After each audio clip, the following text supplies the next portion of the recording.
Bonjour à tous et à toutes, bienvenue sur Free Matin. Les soutiens tous azimuts au président Patrice Talon et aux actions de son gouvernement nous intéressent, principalement l'activisme de l'autre nous sur l'échiquier politique national. Nous en parlerons dans un instant avec Roch Judicaël Rouanou. Il est le directeur général adjoint du quotidien L'Informateur et il sera face à Kader Achirou pour le débat. La une des journaux sera présentée par vous, Kader Achirou. Bonjour. Bonjour Nadège, chers amis internautes, bonjour. À la une des journaux ce jour, nous avons l'affaire des documents fiscaux douteux à la SONEB, les décisions issues du dernier conclave gouvernemental, le regain d'activisme politique de Lazare Serruto à Zobodomé et la rencontre entre Patrice Talon et les syndicats de la santé demain samedi. Le journal sera présenté ce matin par Océane Amoussou. Bonjour. Bonjour Nadège, nous parlerons du dossier SONEB et du procureur qui a fait une conférence de presse pour rappeler les faits qui sont reprochés aux accusés. Quelques autres informations pêle-mêle viendront meubler cette émission que nous avons le plaisir de vous présenter. Bonjour à tous, bienvenue. Voici la pub. Papa. Oui, ma fille. Tu sais, je t'ai dit qu'après mon bac, je veux devenir journaliste reporter d'image, non? Papa, tu penses m'inscrire où? Esaü. Esaü, papa. Waouh! Maman, maintenant que j'ai eu le bac, je veux faire les finances et trésors. Tu comptes m'inscrire où? Esaü, beau-fils. Esaü? Oui, maman! Papa. Oui. Tu sais qu'après mon bac, je vais être diplomate, non? Et tu comptes m'inscrire dans quelle université? Mais Esaü, naturellement. Esaü? À ESAE, vous êtes bien formé dans les filières comme administration du travail et de la sécurité sociale, administration générale et territoriale, administration des impôts, gestion des marchés publics, planification et développement local, droit et sciences politiques, sciences économiques et de gestion.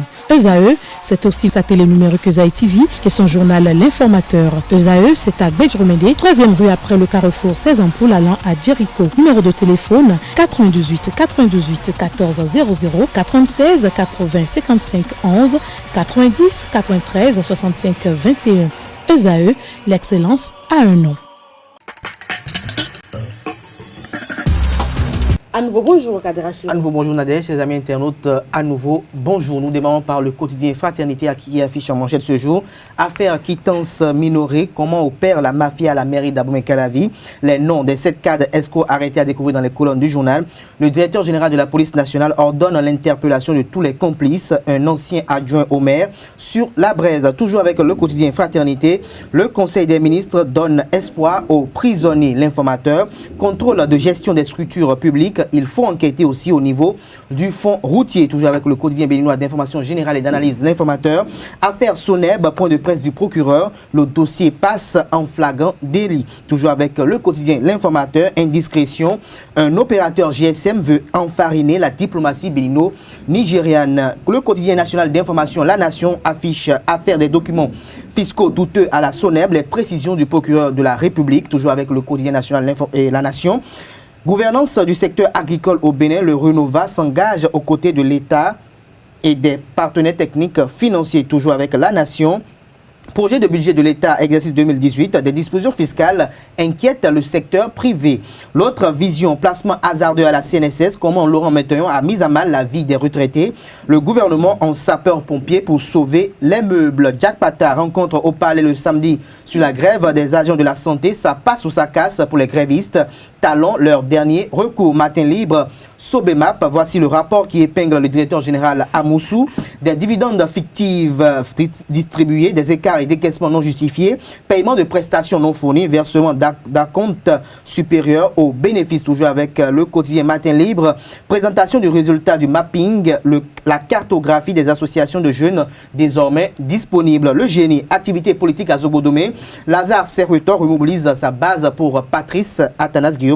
Talon, toujours avec le génie, rentrée politique du Front Citoyen, comeback politique de Frédéric Béanzin, ce jour à Cotonou. First Info, pour une parfaite réussite du RAVIP dans tout le pays, le Bénin, voici les propositions pertinentes de Germain Ouanvoyegbe, la Gazette, la nouvelle Gazette, Université d'Abomey-Calavi, le nouveau recteur d'Acruz Maxime Pal, à lire ses impressions dans la colonne de la nouvelle Gazette. L'économiste, litige domanial Agbarouete, c'est Foufa Bon, victime de son positionnement politique. L'actualité, Prétendu détournement organisé à la SONEB, le montant provisoire de malversation évalué à plus de 261 millions de francs CFA. Le sort de Babalola est scellé le 28 novembre prochain. La tribune de la capitale, scandale dans le procès de la Renaissance du Bénin. Magistrat, greffier et avocat du camp fondeur joue aux prolongations. L'état de droit en péril. Maître Robert Dossou menace de sévir. L'affiche du jour. Vie politique au Bénin. Candide Azanaï, l'opposant le plus proche de Patrice Talon. Le Béninois libéré. Concours dit frauduleux et annulé par le régime de Patrice Talon. La cour brise le bec de la rupture. C'est Yahi qui va rire aux larmes, estime le confrère. Toujours avec le Béninois libéré. Formalisation du bloc de la majorité présidentielle. Talon veut discipliner les troupes avant l'inévitable trahison. Libération pour la préservation de la paix et tout prix. À tout prix et partout, Albert Thévoigré lègue à la postérité la maison de la paix. Le matin, rencontre entre le chef de l'État et les acteurs du secteur de la santé. Demain, Patrice Talon veut désamorcer la grève. Kini, ville de Cotonou, le réseau électrique bientôt réhabilité. À lire dans les colonnes du journal l'intégralité du compte-rendu du Conseil des ministres tenu mercredi dernier. Nord-Sud quotidien pour célébrer ses 88 années d'anniversaire, Thévoigré Albert annonce la création de la maison de la paix. Le quotidien Nokoué, report excessif du délibéré du procès Renaissance du Bénin, des faits qui compromettent dangereusement la justice, le pouvoir soupçonné de faire pression sur les juges. Info Plus pour finir. Grève sauvage dans le secteur de la santé. Talon veut siffler la fin de la récréation. Merci à vous, Kader Achiro, pour la présentation de la une des journaux. Les journaux sont donc disponibles dans les kiosques. Nous passons au mini-journal sur Free Matin. Présentation Océane Amonson. Mesdames et messieurs, bonjour. Le procureur de la République était face à la presse ce jeudi 9 novembre pour se prononcer sur le dossier SONEB qui a débouché sur l'arrestation de David Babalola, directeur de la SONEB. Le parquet de Cotonou a donc décidé d'une audience de flagrant délit qui se tiendra le 28 novembre 2017 au tribunal de première instance de Cotonou.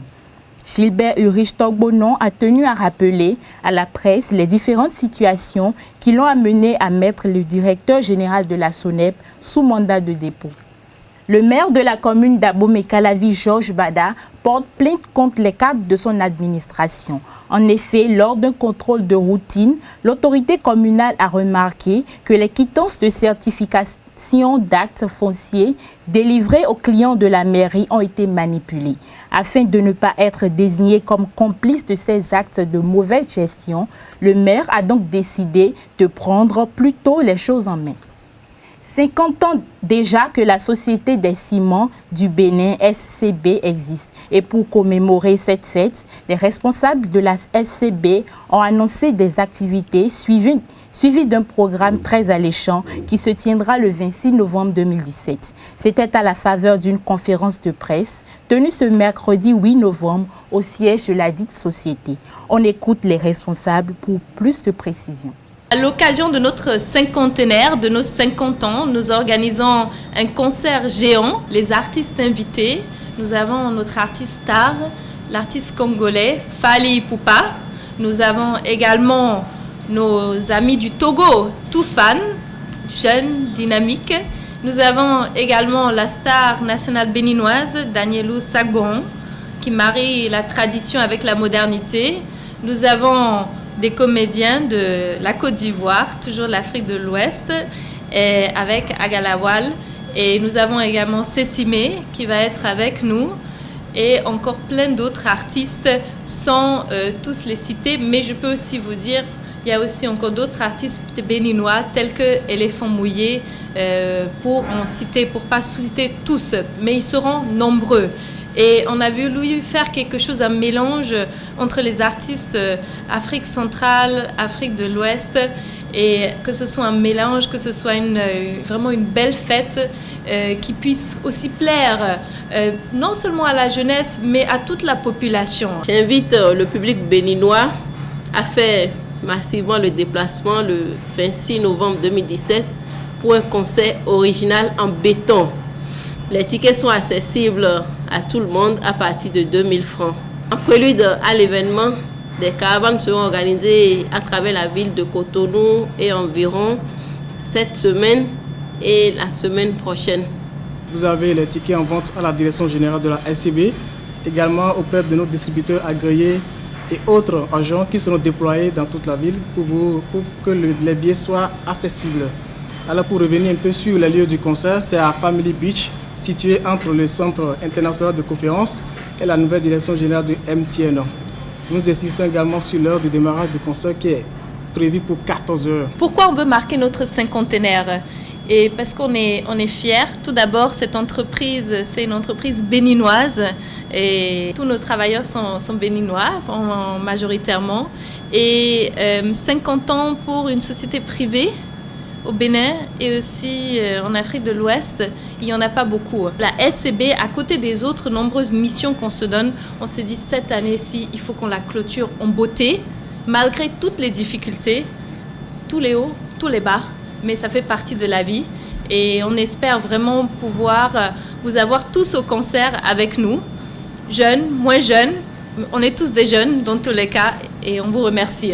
Comme l'indique l'expression, les sous-vêtements sont un ensemble de vêtements portés à même le corps ou encore sous des vêtements.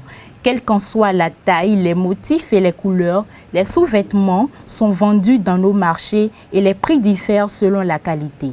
À cet effet, une équipe de notre rédaction s'est rendue sur les lieux de vente pour faire le constat. Suivons plutôt. Des fois, ça vient de Londres, Chine, Corée. Ok. Ça dépend. Il y a forme par forme. Donc, chez moi ici, je vends les maillots, slips et soutiens à 1000 francs. Mais ça dépend le style.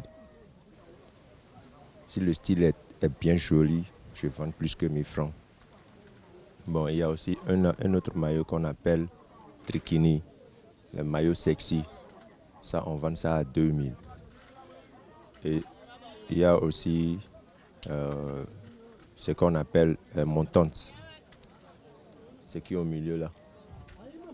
C'est ça, on vend dessus aussi à 2000. Donc, en plus pour les enfants et pour les hommes à 1000 francs aussi. Ceux qui sont longs à 1500, des fois à 2000. Ça dépend de ton corps. Si ton corps ou bien ton système ne supporte pas habits friperie. Par exemple, moi maintenant, là, si j'achète habits comme le t-shirt ou bien les shorts que je porte, je utilise d'abord avant de laver. Et ce sera tout pour les informations de ce jour. Merci de l'avoir suivi. Merci à vous, Siana Moussou, pour la présentation du journal sur Frimaté. Nous allons prendre rendez-vous pour la grande édition du JT de ce vendredi 10 novembre à partir de 19 h sur ESAU TV. Nous passons au débat avec Roch Judicaël Rouanou, mais avant, voici les sports. Présentation, Jonathan Adessi. Les sports sur Frimatin, Jonathan Adessi, bonjour. Bonjour Nadège. Nous parlons du tirage au sort de la 4e édition du tournoi intermédiaire au Bénin. Oui, le tirage au sort de la 4e édition du tournoi intermédiaire a lieu dans quelques heures au restaurant Dreamtime, situé au stade de l'Amitié de Cotonou. Cette année, les 8 équipes retenues sont Ado FM, Alléluia FM, la Nouvelle Tribune, le Bénin émergent, le Révélateur, Matin Libre, l'ORTB et TVC Bénin. Organisée par le réseau des journalistes des sports au Bénin, la 4e édition du tournoi intermédiaire aura lieu du 1er décembre au 17 décembre 2017. Pour rappel, la double tenante du titre Canal 3 Télévision ne défendra pas son titre cette année pour cause de non-respect des formalités requises dans les délais. Je vous invite à écouter les réactions de quelques journalistes quant au tirage. Nous sommes prêts, nous sommes aptes à affronter n'importe quelle équipe qui participe à cette compétition. J'ai déjà joué Canal 3, j'ai joué l'ORTB, je pense jouer TVC, j'ai joué, je crois, je n'ai pas joué Matin Libre. Quand je jouais Matin Libre, je n'ai pas joué Nouvelle Tribune. Donc, de nouveaux challenges. C'est un tournoi de brassage, le tournoi intermédiaire qui est réservé aux journalistes professionnels au Bénin. Et au fait, c'est un cas d'ambiance. Donc il n'y a pas d'équipe favorite à chercher à jouer. Mais déjà, c'est une déception à la fois et au fait aussi un gain en quelque sorte un bonus. L'élimination l'absence de Canal 3 Bénin. Vous savez, c'est une équipe qui s'annonçait déjà favorite parce qu'elle a à maintes reprises remporté le team. On aurait voulu jouer des équipes comme ça, histoire de les faire tomber et prouver que nous sommes venus en maître. Barrage mondial 2018, la Croatie et la Suisse en ballottage favorable. Effectivement, la Croatie et la Suisse sont sorties victorieuses du match aller des barrages pour Russie 2018. En effet, si la Suisse a acquis un succès dans la douleur 1-0 contre l'Irlande du Nord grâce à un penalty, la Croatie a mené par un Luka Modric inspiré, c'est quant à elle baladée face à la Grèce 4-1. Du coup, la Suisse devra cravacher pour valider son ticket lors du match retour, alors que les Croates devront confirmer leur supériorité à Athènes pour être fin assurés de disputer en juin prochain la Coupe du Monde en Russie. Pour rappel, l'Italie, championne du monde 2006, jouera son match de barrage aller dans la soirée d'aujourd'hui contre la Suède. Quelques résultats des matchs amicaux disputés dans la nuit d'hier pour boucler. Oui, les Pays-Bas ont triomphé de l'Écosse 1-0. L'Arménie s'est assuré une victoire autoritaire 4-1 contre la Biélorussie. Victoire également de la Finlande en Estonie 3-0. En revanche, défaite surprenante de la Turquie en Roumanie 2-0 et de la Hongrie face au Luxembourg 2-1. Merci à vous, Jonathan Adinsi, pour toutes ces informations sportives. Nous allons nous retrouver demain pour d'autres nouvelles. Ce sera plutôt lundi. Donc lundi sur Free Matin. Ce sera le week-end, samedi, dimanche. Il n'y a pas d'émission, il n'y a pas de Free Matin. Merci à vous, Jonathan Adinsi. Nous passons au débat avec Roch Judikel Rouanou, directeur général adjoint du quotidien L'Informateur. Le débat sur Free Matin, Judikel Rouanou, bonjour. Bonjour Nadia. Vous êtes le directeur général adjoint du quotidien L'Informateur. Et nous parlons donc ce matin des soutiens tous azimuts au chef de l'État et aux actions de son gouvernement. Lorsque vous voyez des personnes qui soutiennent chaque fois le chef de l'État, est-ce qu'il faut croire que Patrice Talon mène tellement de bonnes actions que ces personnes sont obligées quand même de se retrouver dans sa politique? Ces soutiens, à 95%, sont des soutiens intéressés. Ce sont, moi je dirais, ce sont des gens qui vont vers la rivière parce qu'ils savent que de l'autre côté, peut-être que ça brûle, ou peut-être qu'il y a la sécheresse et qu'il faut aller chercher de l'eau rapidement au niveau de la rivière de la rupture. Et parce que quand vous voyez aujourd'hui ceux qui vont vers Patrice Talon, ce sont quand même des acteurs politiques qui, en 2016, étaient farouchement contre l'homme. Pour la plupart, on a vu des discours très acerbes contre Patrice Talon, des gens qui n'ont pas hésité à vouloir le plonger dans ces histoires de tentatives d'assassinat ou d'empoisonnement agité entre-temps, et des gens qui étaient aux côtés du président Boni Yayi et qui menaient des actions fortes qui tendaient à barrer la route à un éventuel avènement de Patrice Talon. Aujourd'hui, l'homme contre vents et marées, avec le soutien d'amis qui avaient cru à lui à l'époque, a su mettre en place une stratégie qui a fini par conquérir les élections dernières et il est aujourd'hui président de la République. Et du coup, habilement, on change de veste, on va vers la rivière. Et là où ça me choque un peu, c'est que nous sentons aujourd'hui la démission de ces jeunes qui, déjà en 2015-2016, sont portés volontaires, ont travaillé avec beaucoup de finesse et efficacité parce qu'en français on dit c'est la fin qui justifie les moyens. On a aujourd'hui le résultat Patrice Talon élu, donc avec beaucoup d'efficacité pour que Patrice Talon arrive sur la scène. Mais qui ne sont aujourd'hui plus à même d'animer la scène politique avec lui. Alors que normalement, la politique, quand vous arrivez à conquérir le pouvoir, c'est qu'il faut l'exercer.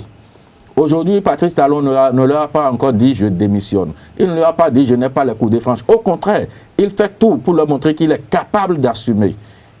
Il a à dos presque toute la classe politique, mais il fonce. Il a à dos des dinosaures de la chose politique. Ça ne l'empêche pas de faire ce qu'il est en train de faire. Ça ne l'empêche pas de gérer la chose politique. Mais ces jeunes aujourd'hui laissent la place à des pseudo-politiciens tels que le malade, un peu malade, je vais dire, l'autre pour nous. Du web activiste, c'est ça? Oui, un peu malade parce que, un peu à mon avis, c'est mon avis, quand vous voyez quelqu'un qui passe tout son temps à insulter un président démocratiquement élu, à demander si d'abord le peuple béninois allait suivre Et n'oubliez pas, si le peuple béninois allait suivre les audios, les recommandations de ce dernier, il y a longtemps qu'on aurait jeté la pierre à Patrice Talon. Il y a longtemps qu'on se serait déjà... Il a changé maintenant. Il a longtemps. Non, ce n'est pas aujourd'hui qu'il faut changer. Il ne faut pas créer le problème d'abord pour dire après. Tout prouve que ceux-là n'œuvrent que pour leur ventre. Quand j'ai entendu Frédéric Benzin qui sera à Gla aujourd'hui et on annonce 200 jeunes, ceux-là ont perdu toute crédibilité. Et là où ça me fait mal parce que pour ce mouvement, il y a quand même des jeunes. Ils ont perdu toute crédibilité. Ils ont perdu toute crédibilité. Et puis ce qui m'énerve même, ce qui m'écoeure un peu dans cette habileté de Frédéric Benzin, c'est que l'action d'aujourd'hui, en réalité, c'est d'autres jeunes, d'autres pionniers de premières heures qui ont soutenu Patrice Talon dans la zone d'Agla, qui ont organisé, mais qui au final l'ont associé. Mais déjà habilement, le gars sur les réseaux sociaux, il balance des communiqués comme quoi le communicateur politique, l'activiste politique reprend du service et il reçoit à la maison des Bleus, alors qu'il a quand même les gens comme Eric Sansangan, qui eux sont là, c'est eux d'ailleurs qui sont les initiateurs de la chose. Mais il prend ça pour sa chose. Je dis les jeunes qui ont soutenu le président Patrice Talon sont en train de faire très mal à la rupture. Il faut qu'ils se réveillent parce que les jeunes qui étaient avec Yahi, on a fini par comprendre ce qu'ils sont. Ce ne sont que des opportunistes. Kader Achiro. Je finirai par sa chute, je commencerai par sa chute pour vous dire que la plupart des politiciens au Bénin sont des opportunistes. Je dirais même que l'ensemble de la classe politique aujourd'hui au Bénin, l'ensemble de la classe politique actuelle, ne sont que des opportunistes qui n'agissent que pour des intérêts nombriliques. Je dis les acteurs politiques au Bénin manquent de conviction, manquent d'éthique, manquent de fidélité et manquent de combativité. Pour la simple raison, la simple cause, que quand on voit leurs différents agissements, je me demande quand je vois Roch s'en prendre à l'autre, je dis mais l'autre n'est qu'une face visible de l'iceberg, dans la simple raison, quand on voit quelqu'un comme Badamassi, il y a tout ce que cela on dit de Boniaï, il y a tout ce que cela on dit de Sébastien Germain à Javon, aujourd'hui être dans les talons de Patrice Talon et aller jusqu'à dire qu'entre Badamassi et Patrice Talon, sous les talons. Ils sont dans les talons, ils sont dedans, ils sont implantés, ils ont été incorporés comme une puce tueuse même. Je parle de puce tueuse parce que ça fait partie de ce qui constitue le talon d'Achille de Patrice Talon. Alors ils ont été implantés dans le talon de Patrice Talon aujourd'hui, ils se sont fait implanter en fait. Quelqu'un qui va dire aux gens qu'entre lui et Patrice Talon, c'était 20 ans d'amitié, alors que par le passé, il n'a jamais déclaré un soutien à Patrice Talon quand il était candidat à la présidentielle. Des gens comme Kassa, qui ont dit qu'il y a eu des pans, des rapons, il y a eu des ci et ça, qui ont tourné le dos à Boniaï. Des gens comme Robert Bien, quand on sait ce qu'ils ont eu à dire de Boniaï dans ce pays qui aujourd'hui tourne la veste, je ne vais pas citer peut-être le chapelet de ces personnalités politiques, mais je dis la politique aujourd'hui au Bénin, telle qu'elle se fait, c'est une politique qui manque de conviction et d'objectivité. Pour la simple raison, la plupart d'entre eux agissent pour leurs intérêts, agissent pour l'amélioration de leurs affaires. La condition de vie aussi. De leurs affaires, parce que la plupart du temps, ce sont des opérateurs économiques. Des gens qui ont peut-être des affaires louches qu'ils essaient d'effectuer dans le pays et ils espèrent avoir la bénédiction des gouvernants pour pouvoir faire prospérer leurs différentes affaires. Et quand on voit tel que ça se fait à travers conférences de presse, intimidation, on surfe sur les difficultés des populations pour essayer quand même de prouver qu'on a peut-être un poids dans la balance. Quand on voit l'autre côté, moi, pour ma part, d'ailleurs peut-être m'en vaudront, je dis, moi je ne lui reproche rien. Je ne lui reproche rien parce que c'est quelqu'un, au-delà de tout, qui a essayé de montrer réellement qui est le politicien béninois. Qui est véritablement le politicien béninois. Il y en a beaucoup qui ont tenu des discours très acerbes. Regardez Benoît Degla, ce qu'il a eu à dire de Patrice Talon, que c'est un assassin et autres. Des gens comme ça aujourd'hui se révèlent et disent et parlent bien de Patrice Talon. Et si vous étiez à leur place, je pense des gens comme Irénée Agossa. J'en ai un pour dire, c'est une preuve. Et j'ai dit déjà sur un plateau, j'ai dit que l'élection de Patrice Talon est hautement spirituel pour la simple raison et la simple cause que c'était d'abord pour prouver à Boniaï que le plus fort n'est jamais assez fort pour toujours le mettre. Secondo, pour prouver aux disciples de Boniaï également que dans la vie, il faut savoir ce qu'on dit parce que dans tout ce que vous dites aujourd'hui pour vous rattraper par le passé. Et également une leçon également à partir de salon pour lui enseigner que on ne peut pas constamment critiquer quelqu'un quand on n'est pas forcément à sa place. Vous pouvez être dans l'ombre, vous pouvez donner des directives, vous pouvez être bras droit. Et ça me plaît de dire, comme me l'a enseigné quelqu'un, que même celui qui est premier ministre d'une république ne peut pas supporter les charges ou ne peut pas mesurer l'envergure des charges transporte le président lui-même en exercice. Pour revenir au cas de l'autre Renault, je dirais que l'autre Renault, au début, à travers ses discours très acerbes, avait pris pour idéal ou peut-être il avait pris comme idole Guillaume Soro, qu'on connaissait, qui était très acerbe aussi envers le président Alassane Ouattara à l'époque quand il était dans l'opposition. Alors, quelqu'un qui prend quelqu'un de cette trempe comme idole, il est normal que les discours riment et rythment ensemble. À la finalité, on a constaté que sur les mêmes réseaux sociaux, les gens lui ont fait la morale. Comme quoi, on n'insulte pas un chef de l'État parce que c'est une institution. Ce qui est totalement vrai. On lui a dit que pourquoi tout le temps, tout ce que Patrice Talon pose comme acte, c'est totalement en dérision. C'est totalement vrai ce qu'on lui a fait comme reproche. Mais est-ce qu'il a eu de soutien dans son combat? Est-ce que dans son combat, est-ce qu'il a eu des gens de l'opposition qui l'ont soutenu? Quand il faisait ses conférences de presse, nous, à Eusare, moi, Kader, j'ai couvert ses conférences de presse, il n'y avait pratiquement personne qui venait à ces activités. Mais lui, quand même, prenait il faisait l'effort de se rendre à ces activités. Alors, on ne se ridiculise pas pour une cause, quand on veut vraiment battre une cause. Si aujourd'hui, l'intéressé revient et repense, après moult réflexions, peut-être, c'est pas d'autres stratégies, il a peut-être réfléchi, a dit, mais attendez, je fais un combat contre un homme. Je fais un combat contre ces hommes politiques, je défends ces hommes politiques, mais moi-même, je gagne quoi? Parce qu'au-delà de tout ce que les hommes politiques ne veulent pas, de tout ce que les gens disent, même ceux qui font la lutte contre le franc CFA et autres, ils ont toujours un intérêt dedans. Que ce soit peut-être l'honneur qu'ils veulent gagner, parce que ça ne sert à rien. Même si vous n'avez pas peut-être le bien matériel dans un combat, il faut quand même que vous ayez de l'honneur. Mais si vous êtes là à vilipender le chef d'État, à dénoncer, et que vous n'êtes pas écouté, vous êtes perçu comme un plaisantin, mais il est temps peut-être de changer de disque, de changer de face au disque que vous jouez. Alors c'est ce que le gars essaie de faire en essayant. Et j'en finirai là pour dire que les arguments qu'il a brandis, il faut être objectif par rapport à l'autre. Moi je ne suis pas subjectif. Je sais qu'il est très brouillon, qu'il est ce qu'il est, voilà. Mais je dirais que quand on veut être analysé de façon objective ce qu'il dit, il dit que quand lui il a analysé la situation politique, il se dit mais quand on parle de marche, on parle de Patrice Talon et autres, on parle que Boni Yaye a fait bien, mais quand il s'agit des marches, on ne voit jamais aucun fils de Boni Yaye venir effectuer les marches dans les rues, pour que si la police est envoyée pour gazer les marcheurs, pour qu'eux aussi puissent avoir un peu dans la figure, quand il y a ça, tout ce qui est là, mais il y a des enfants du chef de l'État Boni Yaye qui sont en politique, il y a des enfants de Nicéphore de Soglo qui sont en politique, alors qu'on ne nous dise pas peut-être, ils ne viennent pas à ces marches, ils ne viennent pas à ces manifestations. Et Patrice Talon a ses enfants aussi, qui ne sortent pas, qui ne sont pas actifs sur le plan politique. Alors le gars ne peut pas aller à une marche contre le père. Alors l'intéressé dit quoi? Même par rapport en faveur de leur père, l'intéressé dit quoi? Il dit que ça ne sert à rien de dire qu'on défend les intérêts de certaines personnes qui eux-mêmes, leurs proches directs, ne participent pas à cela. Et il dit en toutes ces choses, il dit, si Patrice Talon échoue aujourd'hui, c'est totalement vrai, c'est le Bénin entier qui a échoué. C'est le Bénin qui aura perdu 5 années de pillage de ressources, de mauvaise gestion au niveau de malgouvernance. Donc, à ce sens, il est temps et impératif qu'au-delà de tout, que l'opposition soit objective, dans un langage clair, concret et concis. Est-ce que vous pensez quand même qu'il y a des soutiens qui sont quand même un peu crédibles? Nous sommes au Bénin dans un pays assez responsable où on ne va jamais faire l'apologie de l'immoralité. Et l'autre, c'est le prototype de l'immoralité. C'est la preuve palpable de tout ce qui est mauvais.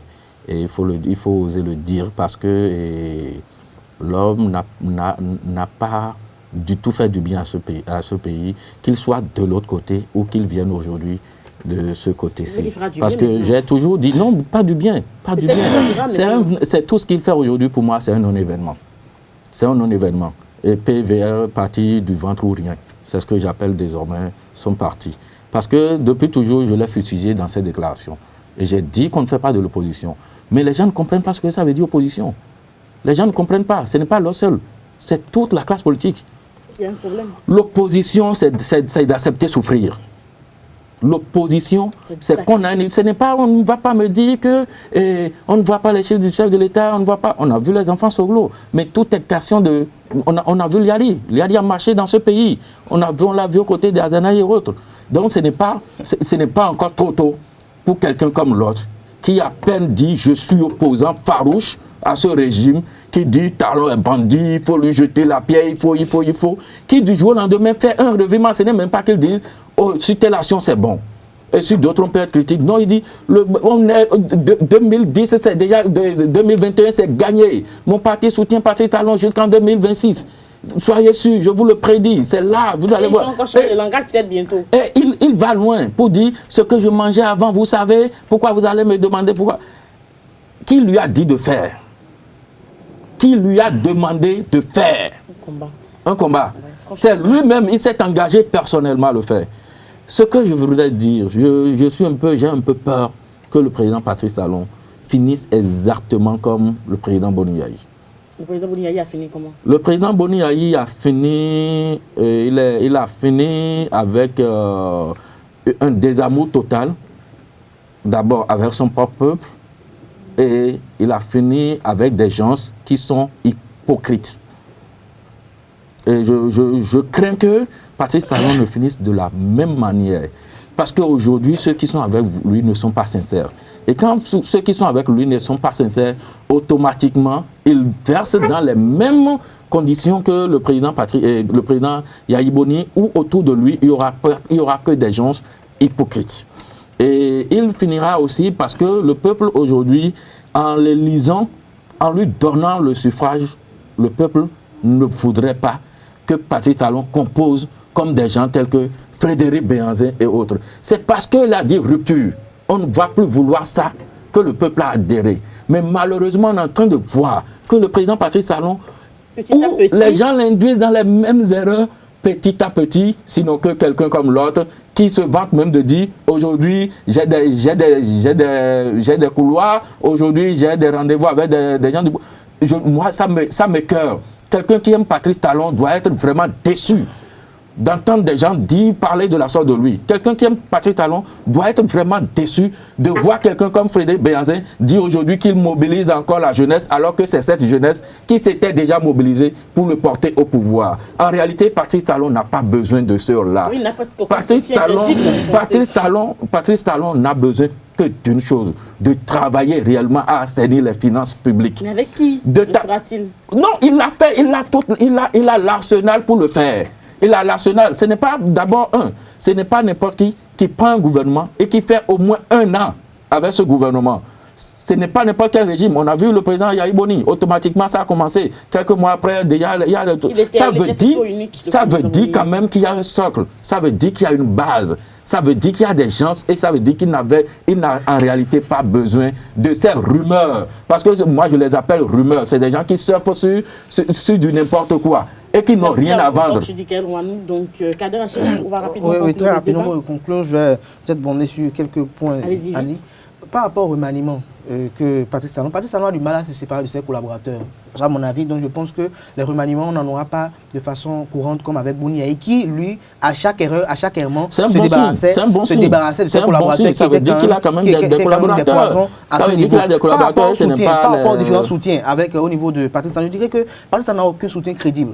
Et je pense qu'il est temps aujourd'hui que la jeunesse, cette jeunesse qui est tout le temps instrumentalisé par l'ancienne génération, je pense qu'il est temps qu'on réinitialise l'ensemble de la classe politique totale. Quand on parle de Frédéric Béhanzin, on parle de l'autre nous, je dirais, mais ceux-là c'est parce qu'il s'agit de menus fretin qu'on n'en parle pas. Mais je cite des noms tout à l'heure, notamment si Kassa et autres, qu'est-ce qu'ils n'ont pas dit dans ce pays par rapport à Patrice Talon? Et qu'aujourd'hui, ceux-là louent, chantent, deviennent des griots de Patrice Talon aujourd'hui, et qu'on n'en parle pas, et qu'on peut-être on s'attaque peut-être à quelqu'un comme l'autre nous, et Frédéric Béhanzin, qui peut-être, eux, vivent au-delà de tout, peut-être de leur activité, de leur activisme politique. Et je pense qu'il est temps aujourd'hui que cette réforme salvatrice du président Patrice Talon aujourd'hui soit peut-être instaurée dans la République. La réforme, celle relative au système partisan, parce que les gens comme l'autre et autres n'ont peut-être pas un réel fief, ils n'ont pas. Même quand on prend les partis politiques comme tels que le PLPO, je dis, mais parfois quand je vois le fonds par exemple, à part le FCBE, la FCBE et le PCB, je ne vois pas qui sont les autres qui constituent le fonds. Parce que je me dis, la plupart des gens sont des gens qui sont déçus, frustrés de ne pas gérer avec le pouvoir actuel. Et il y a des gens qui ont même effectué des déclarations très graves pour dire que même si le président Patrice Talon nous appelle, vous venez gérer vous venez être dans ce gouvernement, nous allons refuser. Mais c'est des choses très graves parce que ce n'est pas des propos démocratiques, parce que la démocratie, comme je le dis, c'est pour essayer de faire des guerres d'idées pour, à la finalité, aller à la conquête du pouvoir et mieux gérer la cité. Alors si un chef d'État comme Patrice Talon essaie de donner la main aux opposants pour dire venez gérer avec moi, je pense que ça doit être quand même un acte très humble et l'opposition devait applaudir. Et j'en finirai pour dire qu'il est temps, très rapidement pour dire, il est temps aujourd'hui que le chef de l'État actuel, Patrice Talon, qui est très futé, très usé, au-delà de tout ce qui se passe aujourd'hui avec les soutiens tous azimuts, il est temps aujourd'hui qu'il soit plus objectif, qu'il aille à la fin de ce pourquoi il a été élu, c'est-à-dire de prôner réellement le nouveau départ. Parce que quand on parle de rupture tout le temps, Patrice Talon n'a pas prôné la rupture. Il faut prôner le nouveau départ, le nouveau départ et à la finalité révéler le Bénin pour que en 2021 les challenges futurs soient plus élogieux. Merci à vous. Qu'il cesse surtout d'avoir peur de la rue, qu'il cesse d'avoir peur de la rue. Il a peur de la rue. Le chef d'État doit avoir peur de la rue. Il doit avoir peur de la rue. Le président Talon a effectivement peur de la rue. Sinon, il ne va pas prendre les gens comme l'autre. C'est la fin du débat sur Frimatin, c'est la fin de cette émission que nous avons eu beaucoup de plaisir à vous présenter. On va se retrouver lundi avec le même plaisir pour un autre numéro d'émission. Portez-vous bien et agréable week-end en compagnie de nos programmes. Au revoir.